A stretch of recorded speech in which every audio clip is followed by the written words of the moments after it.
Welcome to জ্ঞানবিথি। শুরু করছি ত্রিকোণমিতির সকল ফর্মুলা রিভিশন। সাইন, কস, ট্যান, কোসেক, সেক, কট ইত্যাদি সংক্রান্ত সমস্ত রকম ফর্মুলা এখানে রিভিশন হবে। যারা চ্যানেলটিকে এখনও সাবস্ক্রাইব করনি তারা সাবস্ক্রাইব করে নিও। দেখো, প্রথমেই আমরা দেখছি ষষ্ঠিক এবং বৃত্তীয় পদ্ধতি। অর্থাৎ তোমরা জানো যে কোন পরিমাপের দু রকম পদ্ধতি হয়, একটা হচ্ছে ষষ্ঠিক পদ্ধতি আর একটা হলো বৃত্তীয় পদ্ধতি। ষষ্ঠিক পদ্ধতির ক্ষেত্রে অর্থাৎ প্রথম পদ্ধতির ক্ষেত্রে আমরা ডিগ্রি এককে কিন্তু কোণ মেপে থাকি, তাই তো? অর্থাৎ যেটাকে মনে করো তুমি এক্সাম্পল হিসেবে নিতে পারো 60 ডিগ্রি, 30 ডিগ্রি। তাহলে এই ডিগ্রি এককে মাপা হয় যে পদ্ধতিতে, সেটা হচ্ছে ষষ্ঠিক পদ্ধতি। আর বৃত্তীয় পদ্ধতিতে আমরা দেখেছিলাম যে রেডিয়ান এককে কোণ মাপা হয়, তাই না? ধরো পাই রেডিয়ান, তাই না? বা ধরে নাও 1 রেডিয়ান। রেডিয়ানকে আমরা এইভাবে মাথায় সি দিয়েও কিন্তু প্রকাশ করে থাকি। তাহলে ডিগ্রি আর রেডিয়ান এটা গেল তোমার বৃত্তীয় পদ্ধতির কোণ পরিমাপের একক। এবার মূলত আমাদের এখানে যেটা মনে রাখতে হয়, সব থেকে গুরুত্বপূর্ণ একটা সম্পর্ক, সেটা হচ্ছে 180 ডিগ্রি সমান সমান পাই রেডিয়ান। 180 ডিগ্রি সমান সমান পাই রেডিয়ান, এই সম্পর্কটা তোমরা যদি মনে রাখো তাহলে সমস্ত রকম কনভার্সনের ক্ষেত্রেই কিন্তু এটা কাজে লাগাতে পারবে। যেমন ধরো একটা এক্সাম্পল হিসেবে বলি তোমাদের, এখানে হয়তো দেওয়া আছে 90 ডিগ্রি। 90 ডিগ্রি সমান, এটা দেওয়া আছে হচ্ছে ষষ্ঠিক পদ্ধতিতে, তোমাকে বৃত্তীয় পদ্ধতিতে পরিবর্তন করতে হবে। তাহলে আমরা কি জানি? 180 ডিগ্রি সমান সমান পাই রেডিয়ান, তার মানে 1 ডিগ্রি সমান পাই বাই 180 রেডিয়ান। অর্থাৎ 90কে তুমি পাই বাই 180 দিয়ে গুণ করে দাও আর পাশে লেখো রেডিয়ান। তাহলে খেয়াল করো 90 আর 180 দুইবারে কাটবে, অর্থাৎ পাই বাই 2 রেডিয়ান হয়ে যাবে তোমার আনসার। দেখো, অনেক ক্ষেত্রে আমি এখানে বলে রাখি, রেডিয়ান আমরা কথাটা লিখছি, তো অনেক ক্ষেত্রেই কিন্তু রেডিয়ান কথাটা লেখা হয় না। তাহলে 90 degree equals to pi by 2, শুধু পাই বাই 2 লেখা থাকলেও কিন্তু সেক্ষেত্রে আমরা পাই বাই 2 রেডিয়ানই চিন্তা করব এই ক্ষেত্রে। ওকে, তাহলে এই সম্পর্কটা তোমরা মনে রাখবে। এটা কিন্তু শর্ট কোশ্চেন বা অনেক বড় অঙ্ক করার ক্ষেত্রেও কিন্তু এটা কাজে লাগে। চলে এসেছি পরের অংশে, ত্রিকোণমিতিক কোণানুপাত। আচ্ছা, কত রকম ত্রিকোণমিতিক কোণানুপাত আমরা দেখে থাকি? প্রথমত মনে রাখবে যে ত্রিকোণমিতিক বিভিন্ন যে কোণানুপাতগুলো রয়েছে সেগুলো সাধারণত আমরা রিলেট করে থাকি একটা সমকোণী ত্রিভুজ থেকে, তাই না?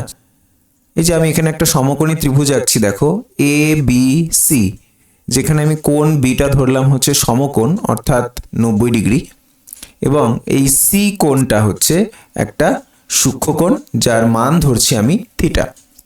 এই থিটার সাপেক্ষে আমরা বিভিন্ন কোণানুপাতগুলো এখানে দেখাবো, ঠিক আছে? তাহলে আমাদের কি ছিল? Sine theta, cos theta, tan theta, cosec theta, sec theta, cot theta.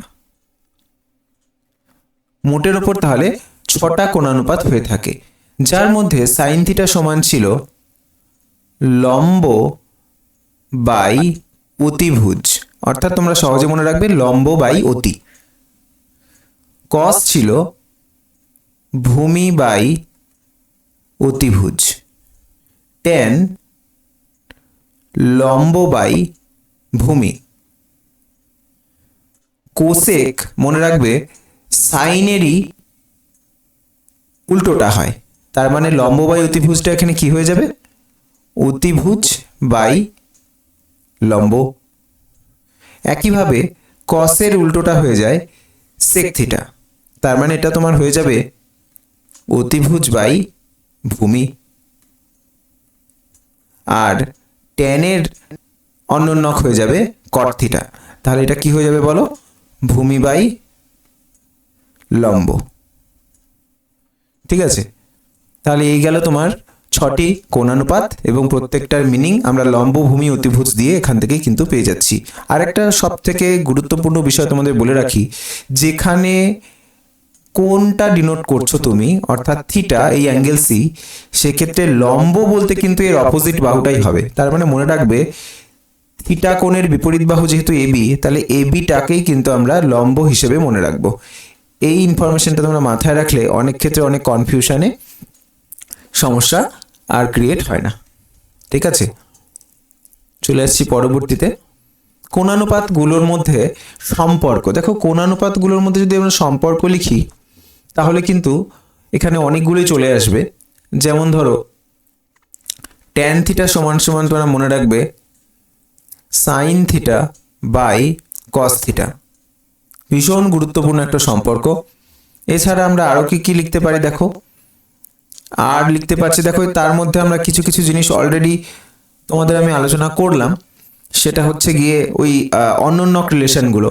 যেমন ধরো কোসেক থিটা সমান সমান আমি তোমাদের বলেছি যে সাইন থিটার অন্যন্যক হয়, তার মানে 1/sin থিটা হয়ে যাবে। আচ্ছা, সেক থিটা সমান সমান তোমাদের আমি বললাম যে সেটা 1/cos থিটা হয়। আর হচ্ছে গিয়ে কোসেক সেক কট, কট থিটা সমান সমান হয়ে যায় হচ্ছে 1/tan থিটা। তাহলে একটা জিনিস খেয়াল করো তো, কট থিটা সমান তো 1/tan থিটা হবেই, আবার ট্যান থিটা মানে কি sine theta by cos theta. তাহলে এই ট্যানের উল্টোটা মানে এই সাইন থিটা বাই কস থিটাটাও এখানে গিয়ে উল্টোটা হয়ে যাবে না? এই রিলেশনটার ক্ষেত্রে কি হবে বলো দেখি? এটা হয়ে যাবে তোমার কট থিটা সমান সমান হচ্ছে cos theta by sine theta. Very very important. সব থেকে বেশি ইউজ হয় আমার মনে হয় এই ট্যান থিটাই আমাদের, সুতরাং খুব ভালোভাবে কিন্তু এটা মনে রাখতে হবে। এর পরবর্তীতে চলে আসা যাক ত্রিকোণমিতিক অভেদাবলী। কি কি ত্রিকোণমিতিক অভেদ আছে? অভেদ মানে মনে রাখবে যেটাকে আমরা ইংরেজিতে আইডেন্টিটি বলে থাকি, এবং আইডেন্টিটি আর ইকুয়েশনের মধ্যে সম্পর্ক একটা ভিডিওতে আলোচনা হয়েছে। যদি কারো ডিটেলসে দেখতে হয় তাহলে তোমরা চ্যানেলে গিয়ে সেটা কিন্তু দেখতে পারো। আমি লিঙ্কটা না হয় ডিসক্রিপশন বক্সে দিয়ে দেবো, তোমরা দেখে নিতে পারো। দেখো ত্রিকোণমিতিক অভেদ ব্যাপারটা কি? ত্রিকোণমিতির ক্ষেত্রে আমরা কিন্তু 3টে অভেদের কথা জানি। একটা হচ্ছে sine square theta plus cos square theta সমান সমান 1। 2 নম্বর আমরা জানি sec square theta minus tan square theta সমান 1। আর 3 নম্বর হচ্ছে cosec square theta minus cot square theta সমান 1। এই 3টে হলো আমাদের ত্রিকোণমিতিক অভেদ। আচ্ছা, ত্রিকোণমিতিক অভেদ বলতে কি? তোমাদের আমি ত্রিকোণমিতিক অভেদ বলতে আসলে মনে রাখবে থিটার যে কোনো মানের জন্য এই রিলেশনটা সত্য হয়। অর্থাৎ ধরো থিটার মান তুমি বসালে 30 ডিগ্রি, তাহলে sine square 30 degree plus cos square 30 degree দেখবে সমান সমান 1 হয়। এবার এই থিটা 30-এর জায়গায় তুমি অন্য কোনো ভ্যালু নাও, ধরো তুমি 60 ডিগ্রি নিলে, তাহলে sine square 60 degree plus cos square 60 degree সমান সমানও কিন্তু 1 হবে। তার মানে কি বুঝলাম? যে থিটার সমস্ত মানের জন্য এই সম্পর্কগুলো কিন্তু সত্য হচ্ছে। তুমি যে কোনো মান বসাও থিটার, সেক্ষেত্রেই কিন্তু এটা সত্য হবে। এই সমস্ত রিলেশনগুলোকেই আমরা আসলে বলে থাকি কি আইডেন্টিটি বা অভেদ, যেটা যে কোনো মানের জন্য সত্য, ঠিক না? পরবর্তীতে চলে আসা যাক কয়েকটি আদর্শ কোণের কোণানুপাত। দেখো কয়েকটি আদর্শ কোণ বলতে আমরা এখানে সবগুলো কোণানুপাত বের করছি না, কারণ তোমরা এদের মধ্যে রিলেশন জানোই।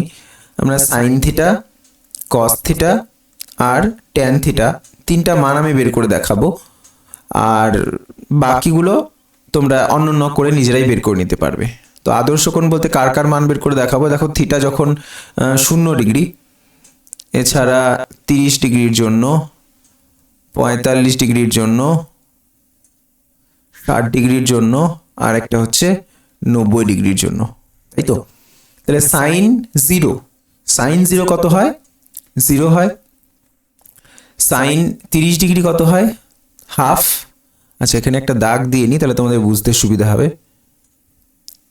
আচ্ছা, সাইন 45 কত হয়? 1/√2, সাইন 60 √3/2, সাইন 90 1। কস 0 ডিগ্রির মান কত? দেখো এটা মনে রাখার খুব সুন্দর একটা কৌশল আছে।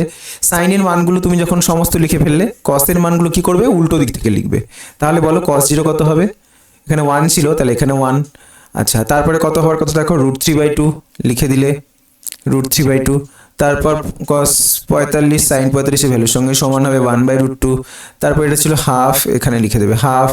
এখানে কত ছিল? 0, তাহলে এখানে হয়ে গেল 0। তার মানে cos 90 কত? 0। ট্যান থিটা কি করে পাবে? আমরা জানি ট্যান থিটা মানে কি? Sine theta by cos theta. এই দুটোকে ভাগ করে দাও, শূন্যকে 1 দিয়ে ভাগ করলে শূন্যই হবে। 1/2 কে √3/2 দিয়ে ভাগ করলে 2 কেটে যাবে, আমরা পেয়ে যাবো হচ্ছে 1/√3। এখানে দুটো একই ভ্যালু, তাহলে ভাগ করলে 1 পাওয়ার কথা, অর্থাৎ ট্যান 45 ডিগ্রির মান 1। ট্যান 60 ডিগ্রির মান কত হবে? দুটো ভাগ করলে 2 কেটে যাবে, √3/1 মানে √3 পাবো। আর ট্যান থিটা হচ্ছে 90 ডিগ্রির জন্য, ট্যান 90 কত? 1/0। দেখো কোনো সংখ্যাকে তো শূন্য দিয়ে ভাগ করা যায় না, তাহলে 1/0 মানে আমরা এখানে কি লিখবো? অসংজ্ঞাত, তাই না?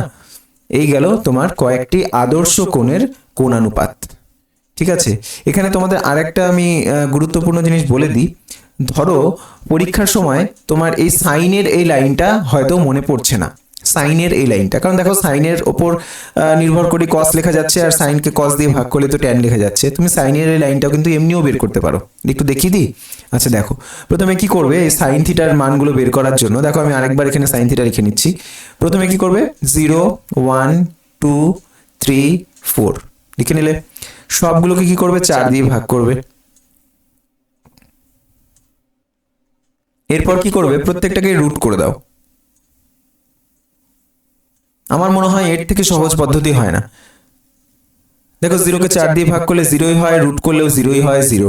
1/4 কে রুট করলে চলে আসবে, পরিষ্কার বুঝতে পারছো, 1/2। 2/4, তাহলে 2 1 কে 2, 2 দুগুণে 4, 1/2 তার রুট, তার মানে 1/√2 হয়ে গেল। এখানে 3-এর তো রুট হবে না, তাহলে √3, আর 4-এর রুট করলে চলে আসবে 2। আর এখানে 4/4 1, রুট করলেও 1। মানগুলো মিললো, এটার সঙ্গে সম্পূর্ণ মান কিন্তু মিলে গেছে। তাহলে আমাদের কোনো কিছুই মনে রাখার দরকার হচ্ছে না, একটা ছোট্ট ট্রিক মাথায় রাখলেই সাইন থিটার পুরো লাইন চলে আসছে। আর সাইন থেকে তুমি কসও পেয়ে যাবে, সাইন আর কস দুটো জানা থাকলে সেখান থেকে তুমি ট্যানও পেয়ে যাবে। ভীষণ ভীষণ সহজভাবে কিন্তু এটা মনে রাখা সম্ভব এবং খুবই গুরুত্বপূর্ণ। তবে একটা জিনিস বলে রাখি, পরীক্ষার সময় কিন্তু তোমরা এটা আবার করতে বসে যেও না, তোমাদের কিন্তু এটা একবার একটু মুখস্থই করে নিও, কারণ যে কোনো অঙ্ক করার ক্ষেত্রে তখন কিন্তু তোমরা এতটা সময় পাবে না।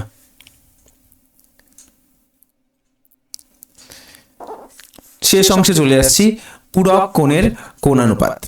দেখা যাক, দেখো পূরক কোণের কোণানুপাত। পূরক কোণ কি ছিল একটু বলো দেখি। পূরক কোণ আমাদের ছিল হচ্ছে যে কোনো দুটো কোণ, ধরো একটা আলফা আর একটা হচ্ছে তোমার বিটা, দুটো কোণের যোগফল যদি 90 ডিগ্রি হতো, সেক্ষেত্রে আমরা আলফা এবং বিটা এই দুটো কোণকে আমরা বলতাম পরস্পর পরস্পরের পূরক কোণ, তাই না? আচ্ছা, এক্সাম্পল হিসেবে আমরা নিতে পারি না 40 ডিগ্রি আর 50 ডিগ্রি। দেখো এই দুটো কোণ যোগ করলে কি হচ্ছে? 90 ডিগ্রি হচ্ছে। তার মানে আমরা কি বলতে পারি যে এই দুটো কোণ কিন্তু পরস্পর পূরক কোণ হবে, তাই না? এই পূরক কোণ সংক্রান্ত আমরা কিন্তু ত্রিকোণমিতিক কোণানুপাতগুলোর মধ্যে কিছু সম্পর্ক জানি। কি বলো দেখি। দেখো সাইন যদি আমরা 90 ডিগ্রি মাইনাস থিটা করি, তাহলে সেটা সমান সমান কি দেয় জানো? কস থিটা দেয়। একইভাবে তার মানে কি, সাইন আর কস এই দুটোতে আমাদের পূরক কোণের সম্পর্ক আছে। সাইনের সঙ্গে যেমন কসের আছে, একইভাবে কস থেকেও সাইনে থাকবে, তার মানে কস 90 minus theta equals to sine theta হবে। একইভাবে আমরা কোসেক নিয়ে যদি করি, কোসেক 90 মাইনাস থিটা কি চলে আসে জানো? কোসেক থেকে চলে আসে হচ্ছে সেক, সেকের সম্পর্ক। একইভাবে তুমি যদি সেক 90 মাইনাস থিটা করো, তাহলে তার সাথে কার সম্পর্ক আসবে? কোসেকের সম্পর্ক আসবে। এরপরে ধরো তুমি কোসেক চলে আসলো, সেকও হয়ে গেছে। আচ্ছা, ট্যান 90 ডিগ্রি মাইনাস থিটা তুমি যদি করো, তাহলে এখানে চলে আসবে হচ্ছে কট থিটা।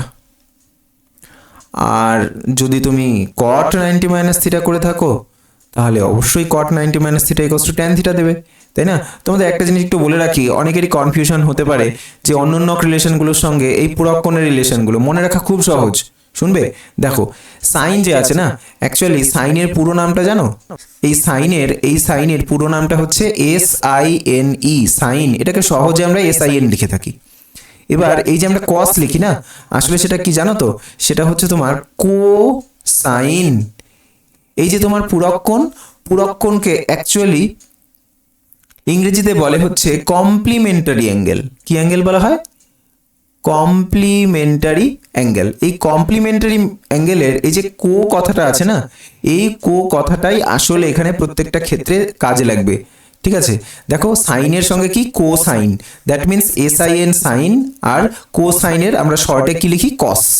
এই জন্য সাইনের সঙ্গে কসের সম্পর্ক থাকে পুরক্ষণের। এই ব্যাপারটা থেকে তোমরা মনে রাখতেই পারো। আচ্ছা, আর পরেরগুলোর ক্ষেত্রে কেমন আছে? পরেরগুলোর ক্ষেত্রেও একটু জেনে নাও। সেকের সঙ্গে কোসেক মানে কি? সেকটা আসলে পুরো নামটা কি জানো? সেকান্ড। আর কোসেক হচ্ছে এখানটায় পুরো নামটা হলো কোসেকান্ড। তার মানে ব্যাপারটা একই দাঁড়ালো না? দেখো ওই কমপ্লিমেন্টারির কো এখানেও কিন্তু এসছে, এই জন্যই সেকের সঙ্গে কোসেকের রিলেশন আছে। তারপর ধরো ট্যান আমরা যেটা বলি, আসলে সেটার পুরো নামটা হচ্ছে ট্যানজেন্ট, আর এখানে আমরা কি বলি? কোট্যানজেন্ট। তাহলে কি বুঝলে? ট্যানের সঙ্গে এই জন্যই হচ্ছে কটের সম্পর্ক আছে। তাহলে এই ব্যাপারগুলো মাথায় রেখে তোমরা যদি ফর্মুলাগুলো মনে রাখার চেষ্টা করো, তাহলে আমার মনে হয় খুব সহজেই মনে রাখতে পারবে। কি তাই তো? দেখো এইভাবে করে তোমরা কিন্তু কোনো চ্যানেলেই পাবে না, তাই না? আশা করি খুব ভালো লেগেছে। তোমাদের বন্ধুদের শেয়ার করো যাদের কাজে লাগতে পারে। এবং আজকের জন্য এই পর্যন্তই থাকছে। আরও কোন কোন অংশ হলে তোমাদের ভালো হয় তোমরা কমেন্ট করে জানিও। ধন্যবাদ। অবশ্যই চ্যানেলটিকে কিন্তু সাবস্ক্রাইব করতে ভুলবে না।